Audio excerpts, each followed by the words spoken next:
Louvado seja o nosso Deus. Boa noite, irmãos. Graça e a paz do nosso Senhor Jesus Cristo. Amém. Nessa noite nós vamos compartilhar da palavra de Deus num dos temas tão presentes na palavra, mas ainda tão desafiador para nós. Quando a gente fala de amor, como essa canção nos inspira, é algo que nós deveríamos, o povo de Deus, os crentes, nós deveríamos ser os melhores nesse assunto.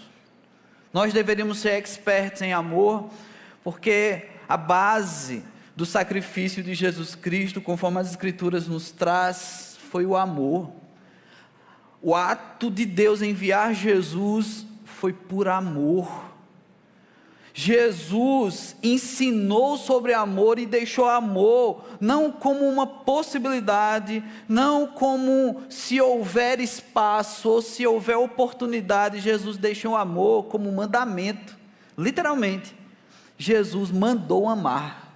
Ele disse: ame a Deus acima de todas as coisas e ao teu próximo como a ti mesmo. Dizendo assim, ele se referia ao resumo, uma maneira de dizer que todos os mandamentos verotestamentários se resumiam a esses dois. Jesus mandou amar.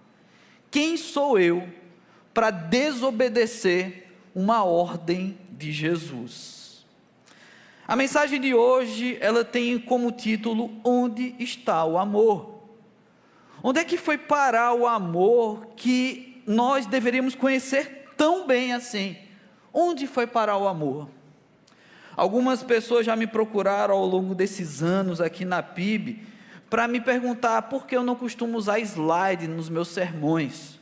Eu já usei, meus irmãos, slide aqui na PIB. Então hoje, atendendo a alguns desses pedidos, eu vou usar slide, muita gente precisa para captar melhor a informação. Então vou pedir para o pessoal do multimídia colocar o slide. Pronto, aí está o slide, e é só esse mesmo, viu? Não vou usar mais nenhum, mas eu queria que você prestasse atenção nessa imagem. Muito bem, pode tirar, Felipe, antes que fiquem animados ou desanimados demais. Para você que ficou desanimado: o pastor Léo colocou a bandeira do Brasil, que coisa, como é que pode uma coisa dessa? Eu não estou fazendo isso por sua causa. E você que ficou animado: o pastor Léo colocou, olha que maravilha, vou mandar uma foto para o pastor Marcos, ele está voltando da Bahia, ele precisa ver isso. Também não fique tão animado assim, também não foi para você. Na verdade, eu coloquei a bandeira do Brasil porque eu não sou japonês. Se eu fosse japonês, eu colocaria uma bandeira cuja era um tecido branco e um círculo vermelho enorme no meio. Mas, como eu sou brasileiro, eu coloquei essa bandeira e eu tenho alguma curiosidade sobre ela. Eu descobri esses dias, depois de velho, que o texto no centro da bandeira, ele oficialmente é escrito em cores verdes. Ele não é em preto. A vida inteira, na minha imaginação, o nome Ordem e Progresso era em preto, mas se assim fosse, a nossa bandeira teria 5 cores e não 4. Mas a curiosidade maior não é essa, é justamente de onde vem ordem e progresso. Esse texto presente na bandeira do Brasil vem do positivismo, uma corrente filosófica criada pelo pensador francês Auguste Comte no século XIX. Mas as palavras de Auguste Comte não eram apenas ordem e progresso. O lema dele era: o amor por princípio, a ordem por base e o progresso por fim. Repito: o amor por princípio, a ordem por base e o progresso por fim. A pergunta permanece: onde está o amor? Por que tiraram a palavra amor? Será que isso é realmente o que representa o brasileiro? Sabe, eu fiz uma pesquisa, uma análise em mais de 2 milhões de títulos musicais da indústria fonográfica brasileira. Eu não fiz essa pesquisa extensa, eu fiz uma pesquisa rápida na enciclopédia Barça. Você que entendeu isso, você tem ou meio século, ou mais de meio século. Uma parte dessa igreja não entendeu o que eu falei, e eu não fiz a pesquisa na Barça, ela não existe mais. Eu fiz no ChatGPT. E ele me trouxe esse dado, sim, do ECAD, do Escritório Central de Arrecadação e Distribuição. É um órgão nacional responsável pela criação de poemas, de canções, de letras. É onde registramos as letras. Ali estão registrados milhares de canções seculares, evangélicas, oficialmente, no nosso território nacional. E o próprio ECAD, ele emite essa informação das mais de 2 milhões de músicas registradas nos últimos, pelo menos, 10 anos. A pesquisa foi: quais são as 3 palavras mais repetidas na música brasileira como um todo? Sabe qual é a palavra mais repetida na música brasileira? É amor. Amor e a variação dela, amar ou amo. Se você pensar rapidamente numa música sertaneja, muitos aqui vão pensar numa música que o começo dela é o amor. Você já começa a pensar assim, agora você já está pensando numa música que não foi a do culto, viu? Você está pecando na sua mente, não é? E sertanejo me dá um pouco de alergia, então tente não cantar. A variação dessa palavra aparece em mais de 101 mil títulos de canções brasileiras. É a palavra mais repetida.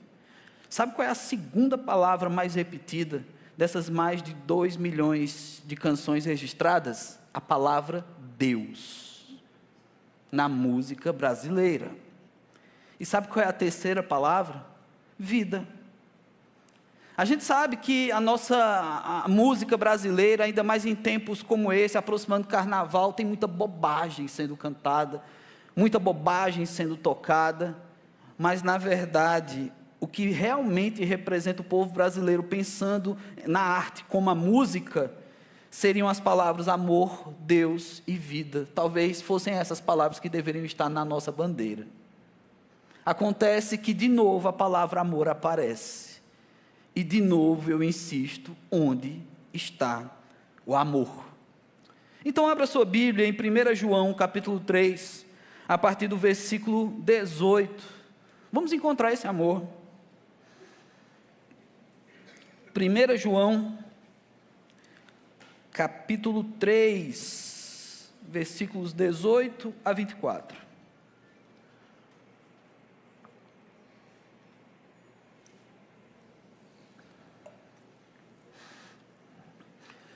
Depois das cartas de Paulo, o texto da Bíblia que eu mais preguei na minha vida são as cartas de João, essas cartas. 1 João 3, a partir do versículo 18, diz assim a palavra de Deus: Filhinhos, não amemos de palavra nem de língua, mas de fato e de verdade. E nisto conheceremos que somos da verdade, bem como perante Ele tranquilizaremos o nosso coração. Pois se o nosso coração nos acusar, certamente Deus é maior do que o nosso coração e conhece todas as coisas. Amados, se o coração não nos acusar, temos confiança diante de Deus.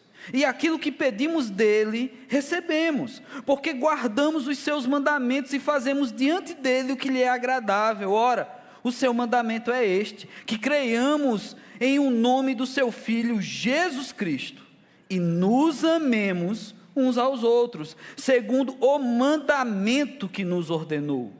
E aquele que guarda os seus mandamentos, permanece em Deus, e Deus nele.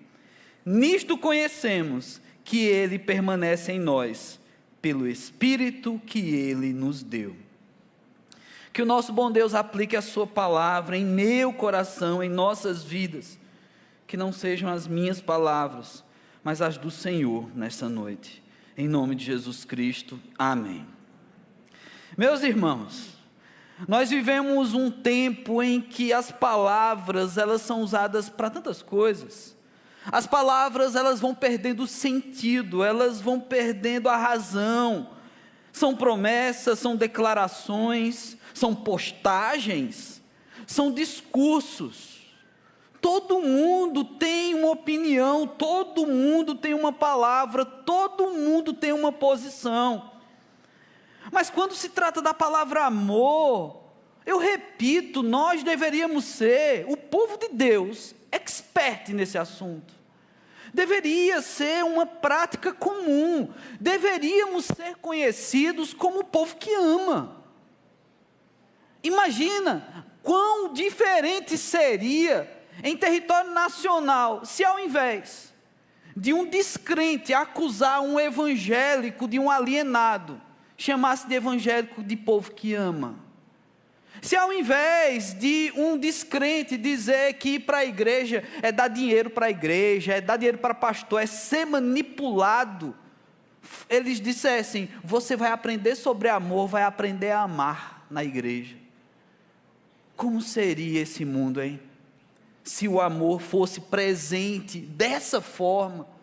Mas para ser presente dessa forma, para estar marcado, estampado no coração das pessoas que inclusive não são crentes, ele deveria estar saindo pelos nossos poros o amor.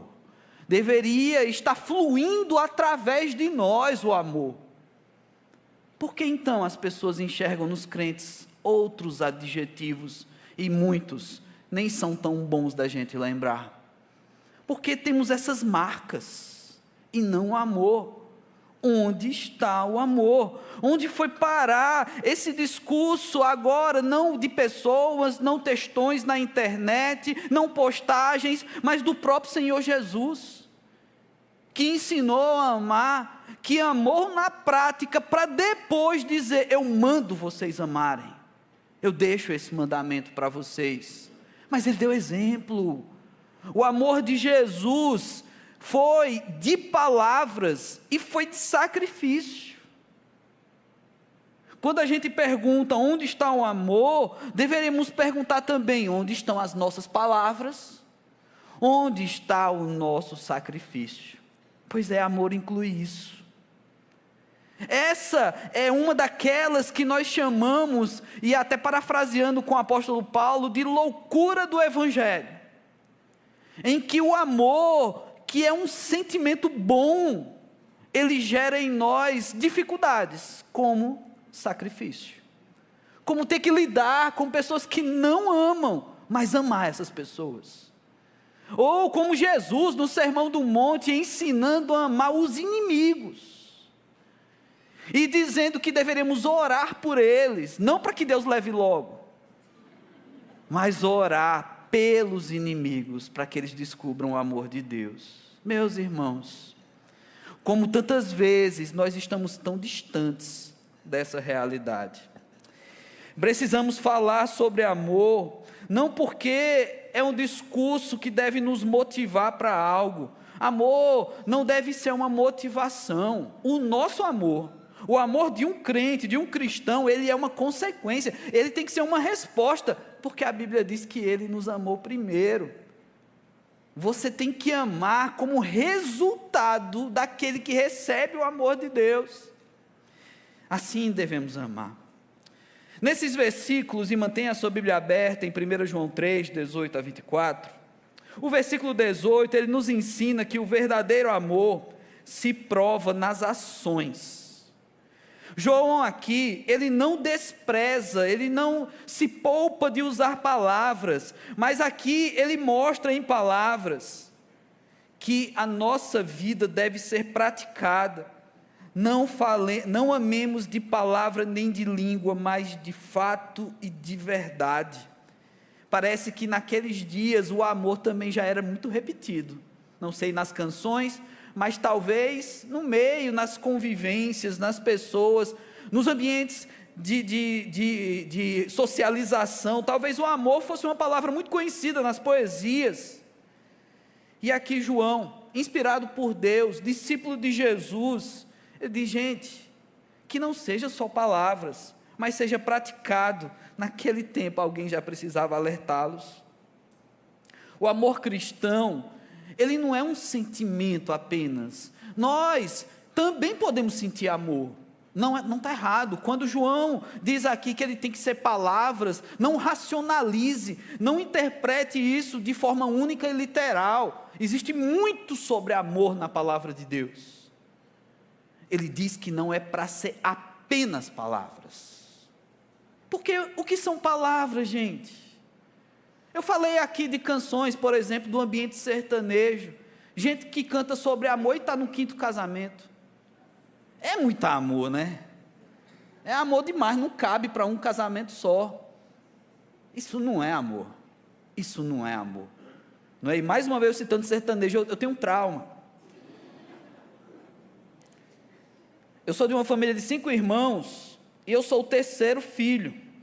Meu irmão mais velho, o nome dele é uma homenagem a meus 2 avós. Pedro Manuel, quase que é um português que chegou no Brasil, né, tirando os índios daqui, né?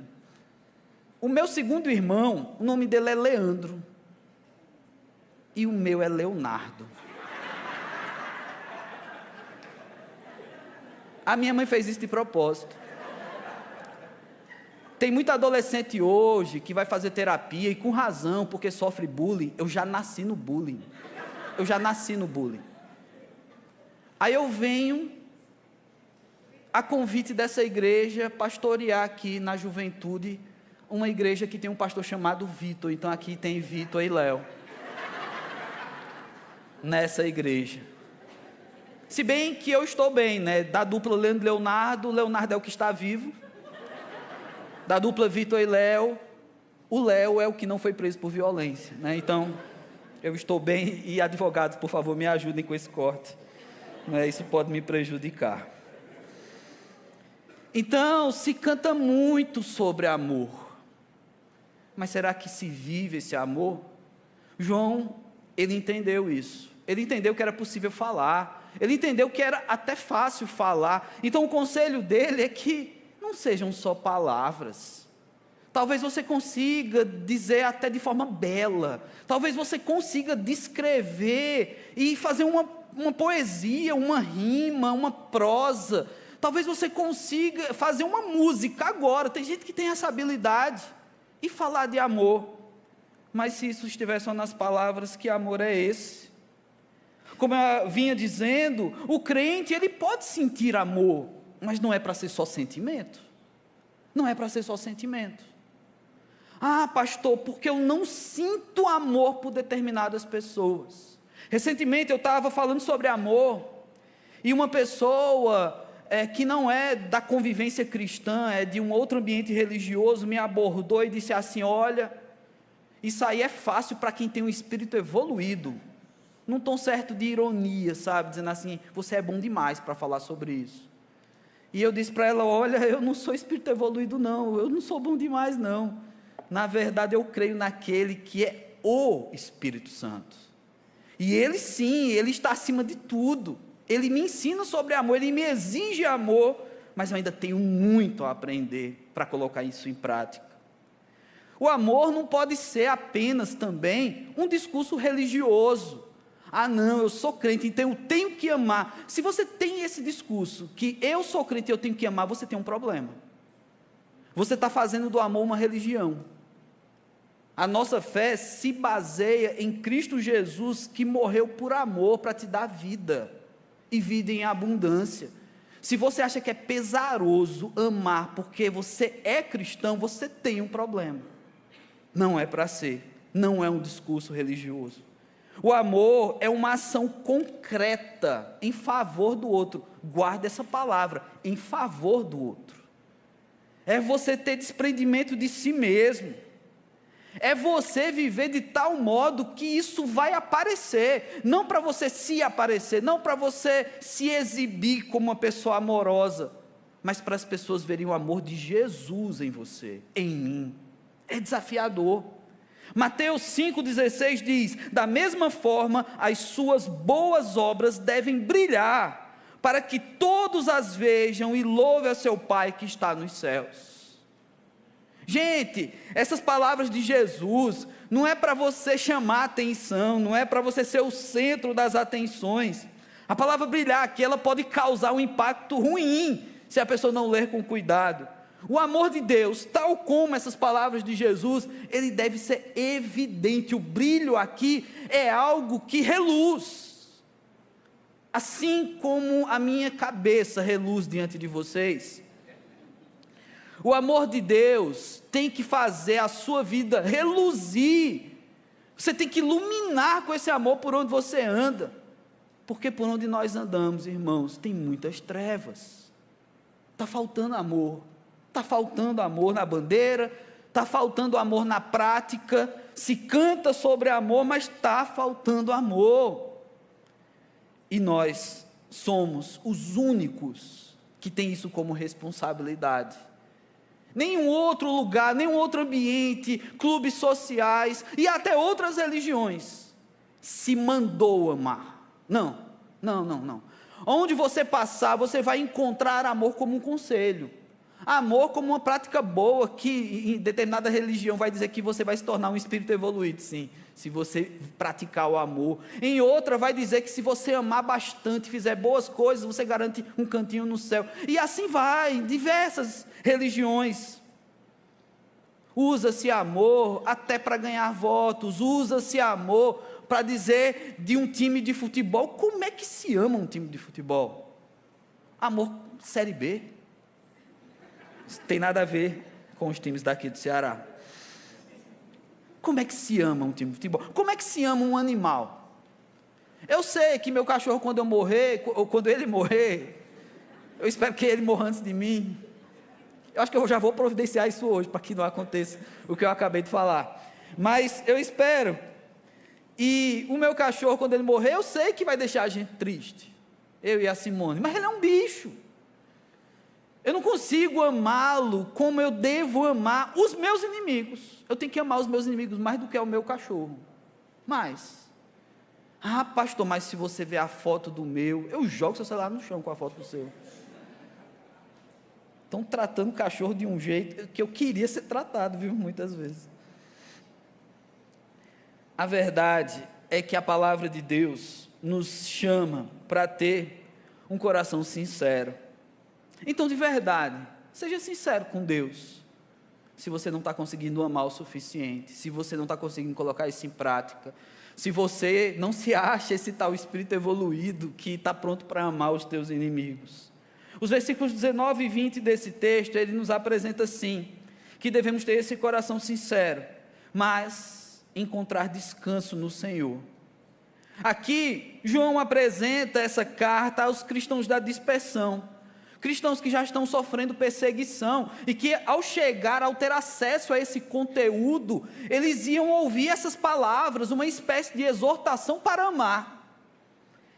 Mesmo esses aqui que eram cristãos fiéis, que estavam lutando pelo Evangelho, que estavam sendo presos pelo Evangelho, perseguidos pelo Evangelho. Gente, com certeza, esses crentes aqui que receberam, os primeiros a receberem essa carta, que nós também somos crentes e estamos recebendo essa carta, mas os primeiros a receberem essa carta, eles com certeza, eles tinham muita culpa no seu coração, muitas dúvidas a respeito do que estavam vivendo. Eles largaram muitas vezes o trabalho, eles largavam muitas vezes a sua terra natal, para sair viajando e pregando o Evangelho estrada fora, e sofrendo perseguição, e precisavam se esconder, e muitos foram mortos de maneira violenta por causa do Evangelho, e assim como Jesus, eles, até por aqueles que imputaram morte a eles, eles declaravam amor. Será que nós conseguiríamos? Eles passaram por condenações, por julgamentos. João, ele sabe disso, mas ele aponta algo maior aqui. Ele diz que é possível que até o nosso coração nos condene. Ele fala, versículos 19 e 20. O coração tem dessas coisas. A Bíblia diz que o coração é enganoso. Sabe, o coração não apenas esse músculo dentro do seu peito, mas os seus sentimentos, os seus pensamentos, eles podem nos enganar também. Eles podem nos fazer pensar o que não deveríamos. E aqui João fala que se o nosso coração nos acusar, nós temos Deus. Nós temos um Deus que é maior que o nosso coração, que os nossos pensamentos, que os nossos sentimentos. O nosso coração, ele tem essa arte. Às vezes ele mesmo nos acusa, os nossos sentimentos fazem isso. Às vezes ele nos engana. Às vezes a gente se autocondena sem motivo. É preciso buscar no Senhor o verdadeiro entendimento de qual a vontade de Deus para a tua vida. Sabe por quê? Porque o nosso coração, ele não é Deus. O nosso sentimento, os nossos pensamentos, eles devem buscar a Deus, mas eles não são Deus. São nossos sentimentos, o nosso coração. Ah, pastor, mas um dia eu fui desafiada a entregar minha vida a Jesus Cristo, e eu fiz isso, então meu coração é de Jesus. Como é que o pastor está dizendo que o coração engana? Existe toda uma poesia nesse ato de entregar o seu coração, a sua vida a Jesus Cristo. É verdade, nós entregamos, mas ele continua pulsando aí no seu peito, ou aliás, o coração, no sentido de entendimento, pensamentos, mente, continua agindo aí, e com toda certeza, durante esse culto, a sua mente pode ter te levado para outros lugares. Então, como é esse coração que é de Jesus, mas você não consegue se concentrar num culto? Pouco mais de 1 hora, parado aqui para observar, receber, cantar, orar. É o seu coração mesmo, esse que foi entregue a Jesus. Ele faz essas coisas.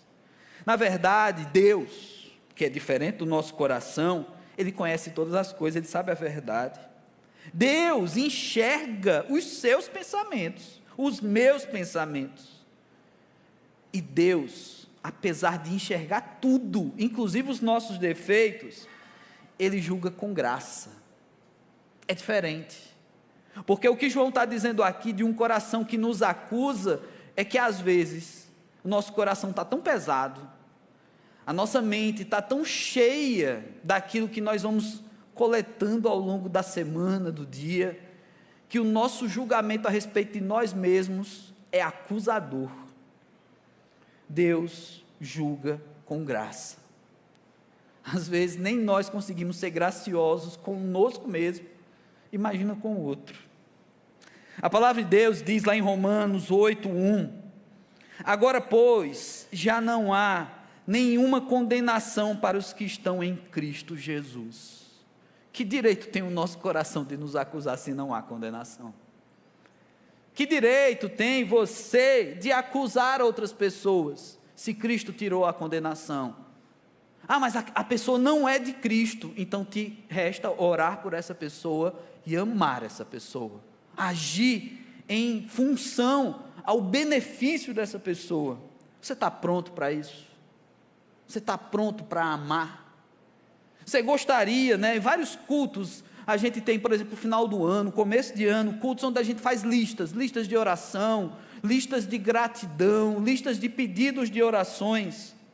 Se a gente fosse fazer uma lista hoje, das pessoas que você odeia, das pessoas que pisaram no teu calo, das pessoas que estão te incomodando, que estão te processando, que te fizeram mal, com a sua disposição para amar essas pessoas, será que você teria essa facilidade de fazer essa lista e orar por essa lista, e a partir de segunda-feira, amanhã, você começar a amar essa pessoa?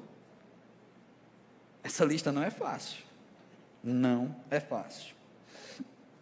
Os versículos 21 e 22, João nos ensina sobre um coração, mas que ele é um coração que confia, e que se torna um coração que ora, mas com ousadia. Amados, se o coração não nos condenar, temos confiança diante de Deus. Essa confiança deve nos levar a colocar Deus num lugar muito especial na nossa vida, mas Deus já tem um lugar especial na nossa vida. Ele é o nosso Senhor, é a Ele que adoramos, é a Ele que cantamos aqui, é por causa dEle que nós nos envolvemos. João aqui, ele vai ligar 3 coisas, que são extremamente importantes, e obedecermos a sinalização aqui, porque há uma sequência. Ele fala a respeito de uma vida obediente, de uma pessoa que claramente obedece a Deus. Ele fala a respeito de uma consciência em paz, alinhada com esse Deus, para que ele fale sobre uma oração eficaz.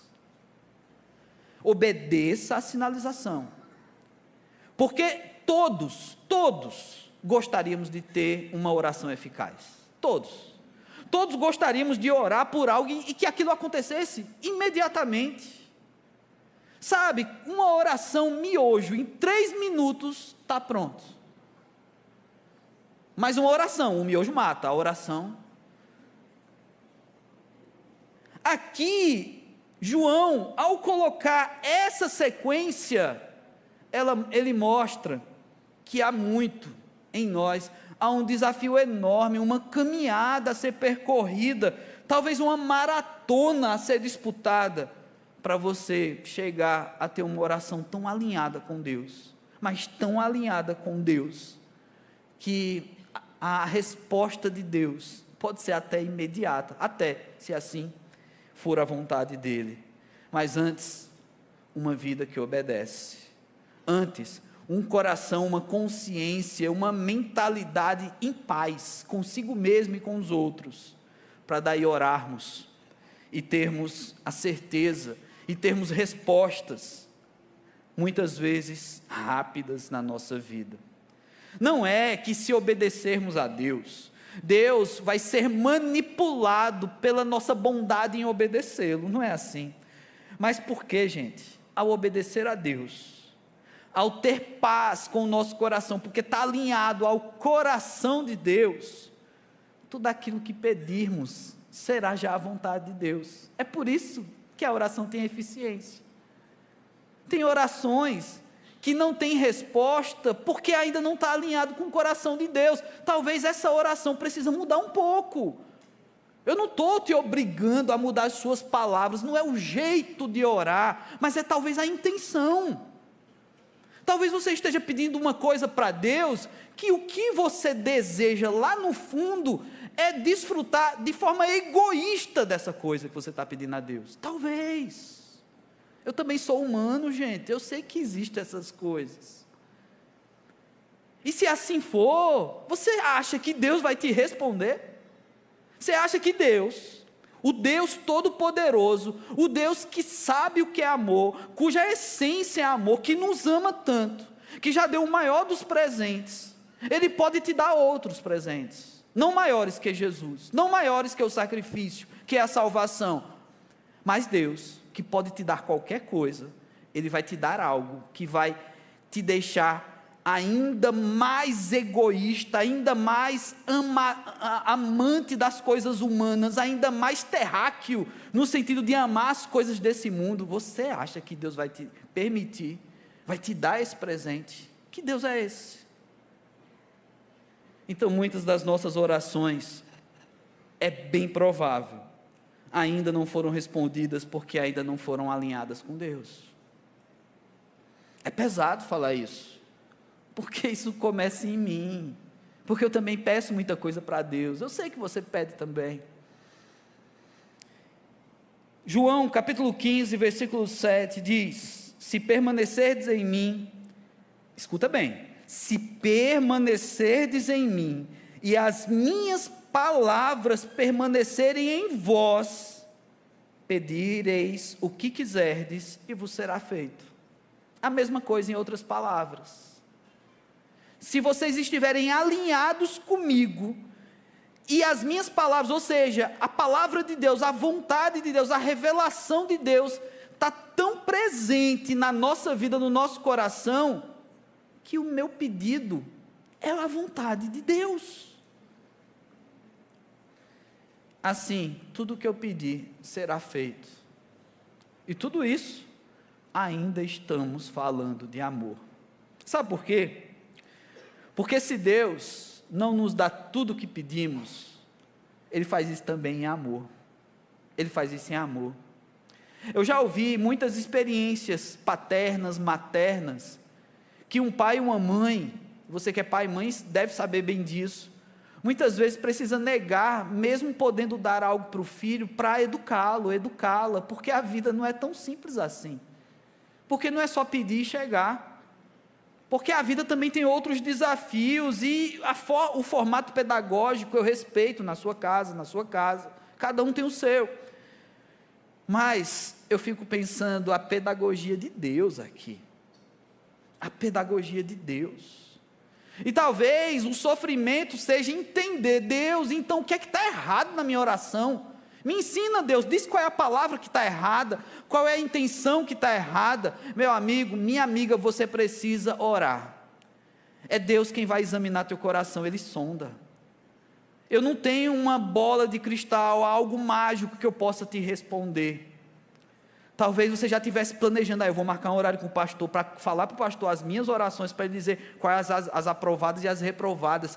Gente, eu não faço o Enem das orações. Eu não vou saber, mas Deus sabe. Até porque, se você contar para mim as suas orações, você não vai contar para mim as egoístas. Você não vai se abrir dizendo assim, pastor, eu estou pedindo isso aqui, mas é porque eu quero só para mim mesmo. Eu quero que o outro se dê mal.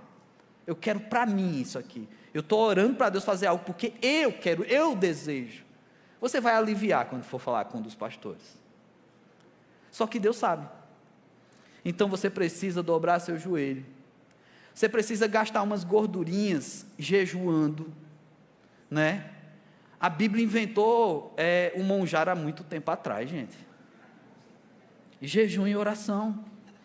Jesus passou 40 dias no deserto sem canetinha. Só jejuando e orando. E Satanás lá, toma aqui o monjar. Brincadeira, se você está tomando, tem todo o meu respeito. Aqui nós temos algo que precisa ser praticado. Você quer orar alinhado com Deus? Vá orar pedindo a Deus para estar alinhado com Ele primeiro. Pedindo a Deus para tirar essas intoxicações do teu coração, esses anseios meramente humanos e tudo mais. O versículo 23, Jesus traz aqui um mandamento que João replica. Um mandamento central, que é crer em Cristo e amar as pessoas. E seu mandamento é este, que creiamos no nome do seu Filho Jesus Cristo e nos amemos uns aos outros. João, ele resume toda a vida cristã em duas coisas inseparáveis: a fé em Cristo Jesus, nosso Senhor e Salvador, e o amor ao próximo. Isso não deveria caminhar distante. Todo mundo quer salvação, mas o amor, pastor, é difícil, pastor. Se o pastor tivesse a vizinha que eu tenho, reunião de síndico do prédio, pastor, toda vez há uma briga. Mas se o pastor tivesse a líder de ministério que eu tenho, é muito difícil amar. Mas se o pastor, pastor, o senhor não sabe a cruz que eu carrego. Eu não sei, mas a Bíblia diz que você tem que carregar uma cruz. Mas o pastor não sabe disso, não sabe daquilo, não sei mesmo não sei de quase nada, irmãos. Acontece que Deus sabe, e que a sua fé em Jesus, ela é suficiente para a sua salvação, a sua fé em Jesus. Quando a gente fala de amor, o amor, ele não é um condicionamento para o céu, não. Quando você foi salvo, quando você foi alcançado por Jesus Cristo, quando você creu com o coração e confessou com a boca que Jesus é teu Senhor e Salvador, que aquele sangue derramado na cruz foi por mim e também foi por você, você está salvo, meu irmão, você está salva. Agora, o salvo, ele tem que viver mediante a salvação, mediante os aspectos do auto salvífico de Jesus Cristo. Ele salvou por amor, então ame, porque você foi alcançado por amor. Tem um monte de crente exigindo mais justiça do que amor, justiça de Deus. Gente, a tua salvação, nos olhares humanos, é injusta, você não merece, é graça, amor imerecido de Deus, vontade, desejo de Deus de te amar, e amar muito, e amar ao ponto de entregar seu filho. Então o amor ao próximo, ele é uma consequência dos salvos. É fé em Jesus e amor ao próximo. São duas coisas aqui que João faz questão de deixar na mesma frase. Não existe cristianismo sem essas duas dimensões, caminhando juntinhas. Jesus disse: nisto conhecerão todos que sois os meus discípulos, se tiverdes amor uns pelos outros. Está lá em João 13:35. Agora volta aquele assunto do brilhar, do ser reconhecido. Para ser discípulo, não é preciso sair dizendo que é discípulo, mas é preciso amar uns aos outros. O próprio Jesus disse que esse é o crachá de quem é dele, de quem é discípulo, de quem obedece, de quem anda nos passos de Jesus, quando tem amor uns pelos outros.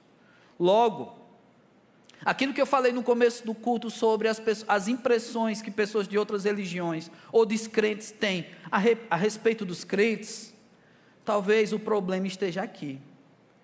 Porque Jesus disse que quando nós amamos, praticamos, vivenciamos o amor uns pelos outros, as pessoas vão reconhecer que nós somos discípulos dele. Se tem gente lá fora chamando o crente de outras coisas, é porque está faltando amor. Eles não estão percebendo que nós somos discípulos de Jesus, estão achando que nós somos uma outra coisa, e às vezes eles podem estar certos. Eles podem estar certos, como muitos crentes. Versículo 24, nós temos aqui o último versículo dessa mensagem. A maior evidência da nossa fé é um Deus que habita em nós. O texto fala que aquele que guarda os seus mandamentos, essa pessoa permanece em Deus e Deus nele. Uma permanência, uma conexão constante. Jesus prometeu o Espírito Santo Consolador, quando ele já vinha fazendo o seu discurso de despedida, e os discípulos começaram a entender que era real. Jesus, em algum momento, não estaria mais com eles. E aí chega um momento em que Jesus promete o Consolador: não vos deixarei órfãos, enviarei o Consolador, e eis que estarei convosco todos os dias até o fim dos séculos. Jesus promete, sim, uma presença constante em nossas vidas. Agora, o texto de João aqui, ele não está tirando a presença do Espírito como uma presença constante, mas ele está dizendo algo interessante aqui. Aquele que guarda os mandamentos, Deus permanece nele, porque ele permanece em Deus. Isso está conectado não com a presença do Espírito como um templo que nós somos do Espírito Santo, mas com as nossas práticas. Porque para falar do versículo 24, a gente precisa voltar para o versículo 18, o texto aqui está falando sobre praticar e não apenas falar.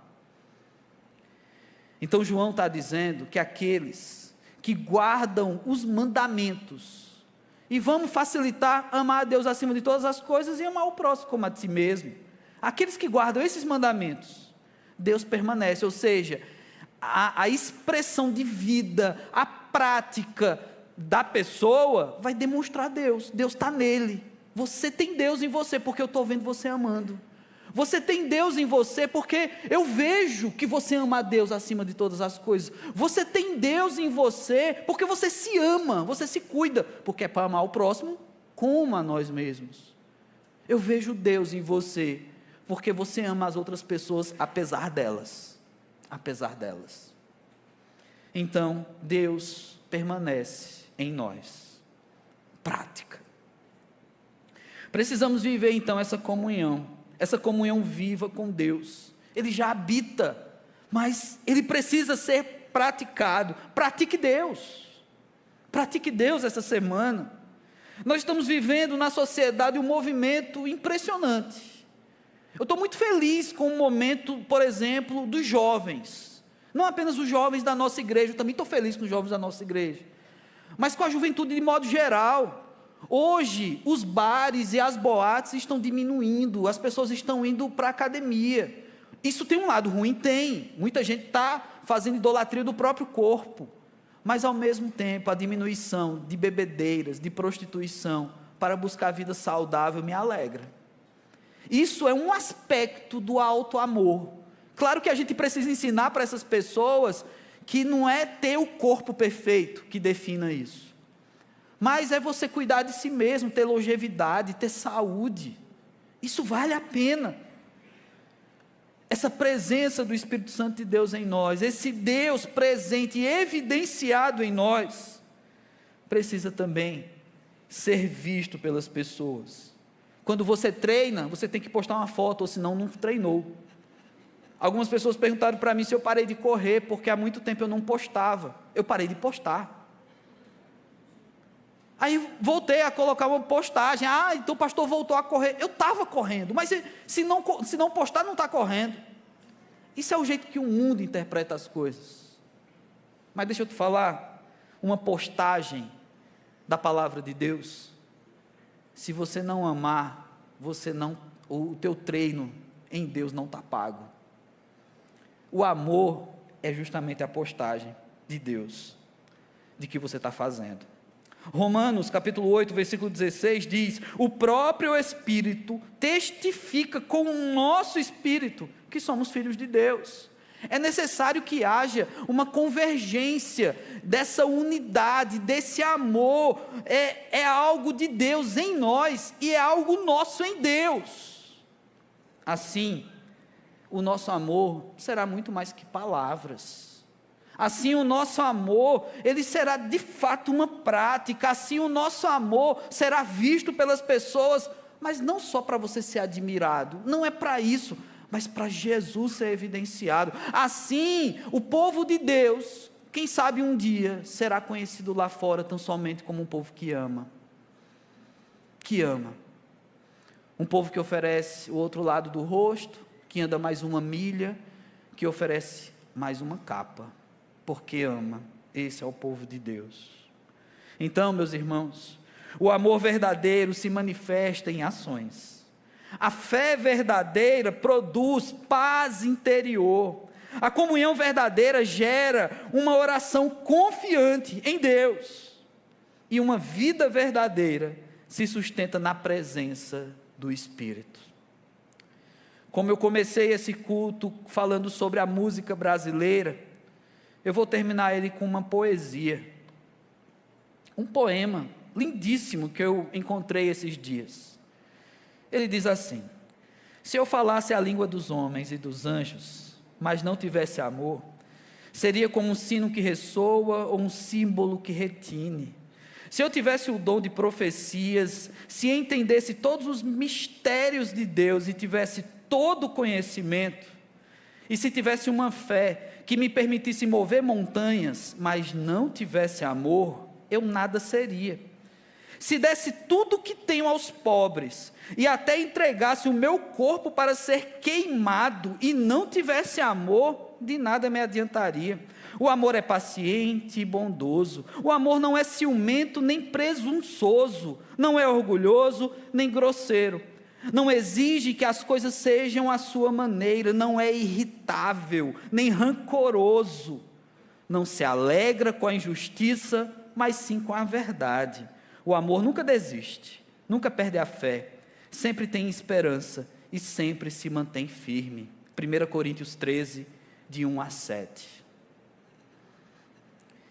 Esse é o amor de Deus.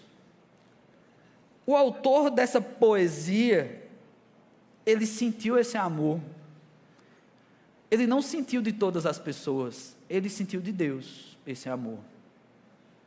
Das pessoas, ele sentiu perseguição. Das pessoas, ele foi açoitado, ele foi preso. Das pessoas, ele muitas vezes teve que fugir, se esconder. Das pessoas, ele foi tratado mal, foi cuspido, humilhado. Das pessoas. E ele consegue escrever um texto sobre amor. Talvez você também tenha pessoas muito difíceis, próximos a você, na sua convivência. Talvez você seja uma pessoa muito difícil de se conviver. Todos nós precisamos de amor. O amor que falta para o brasileiro tinha que estar estampado no nosso coração, na nossa vida. Deveríamos ser toda essa diferença. A gente deveria amar tanto que a bandeira dos evangélicos devia ter só amor no meio, só amor escrito. Mas não. Às vezes a gente usa até a bandeira para brigar. Às vezes a gente usa o que as pessoas sem amor, que não conhecem o amor de Deus, e a gente dá o troco com a mesma moeda, usa as mesmas argumentações. Não, gente, não somos pessoas assim, somos diferentes. Somos o povo do amor, o povo que ama, não porque é bonito amar, não porque está presente nas canções brasileiras a palavra amor, não porque você tem que parecer ser uma pessoa boa, não. Você ama porque Ele te amou primeiro, Jesus Cristo. Você ama porque Ele mandou amar. Quem é você para desobedecer Jesus? Quem é você? É mandamento. Baixa a tua cabeça. Eu queria que você pensasse em pessoas, sim, não precisa fazer uma lista, não precisa pegar seu celular, anotar, nenhum papel, mas eu queria que de verdade, que você pensasse em pessoas que é um desafio amar, que é um desafio para você, que está difícil. Ou talvez você reconheça que você é uma pessoa difícil de ser amada também, de ser amado. Que bom se você reconhecer isso. Ore a Deus agora, diga: Deus, eu preciso do teu amor, eu preciso viver esse amor, eu quero te obedecer, Senhor Deus. Se agora eu sei que é um mandamento, não me deixa, Senhor Deus, ser um desobediente, ser ingrato com teu amor, porque o Senhor já me ama tanto. Não me deixa jogar fora, desperdiçar tamanho amor que o Senhor tem por mim, quando eu tenho que amar também as pessoas, quando eu tenho que colocar em prática um amor por mim mesmo, mas de igual modo amar as outras pessoas. Deus, em nome de Jesus, Pai, não nos deixa faltar amor, Senhor Deus. Não deixa, ó Pai, que certas guerras dentro do ambiente de igreja, dentro dos ambientes familiares aqui representados, aconteçam por falta de amor, ó Pai. Que não seja a falta de amor, Senhor Deus, mas o excesso do teu amor, Pai, faça em nós um povo diferente, que as pessoas vejam lá fora que há algo diferente em nós, que amamos apesar de, que amamos em tempo de eleições, que amamos em tempo de Copa do Mundo, que amamos as pessoas, ainda que elas sejam aquelas pessoas. Se há alguém aqui, Senhor Deus, que reconhece que precisa ser alguém mais amável, que precisa ser uma pessoa menos espinhosa, oh Deus amado, vem, toca esse coração, que o teu amor cresça de tal modo que ele flua através dessa vida, e que talvez essa pessoa seja irreconhecível essa semana, porque tem uma diferença gritante, o teu amor, Pai, presente, evidenciado na vida dela, Pai, na vida dele. Em nome de Jesus, Senhor Deus, derrama o teu amor na tua igreja. Oh Pai amado, um ano em que nós estamos dispostos a fazer um espetáculo evangelístico para alcançar centenas de vidas, ó Pai. Que essas vidas que serão alcançadas encontrem um ambiente de amor aqui dentro, Senhor.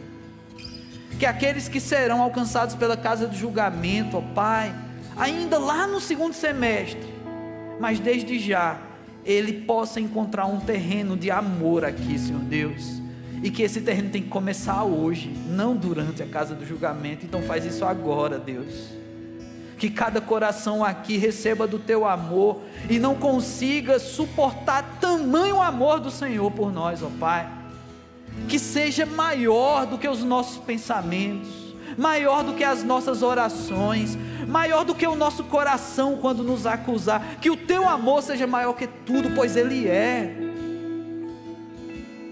Oh Deus amado, invade o coração daquele que ainda duvida do teu amor, invade, Senhor Deus, faz morada nessa vida, ó Pai, mostra, Senhor Deus, o que é vida de verdade. a vida daqueles que te amam e que foram alcançados pelo teu amor, ó Pai. Em nome de Jesus, que ninguém saia daqui sem o teu amor. Abençoa, Senhor Jesus, no nome de Jesus Cristo. Amém.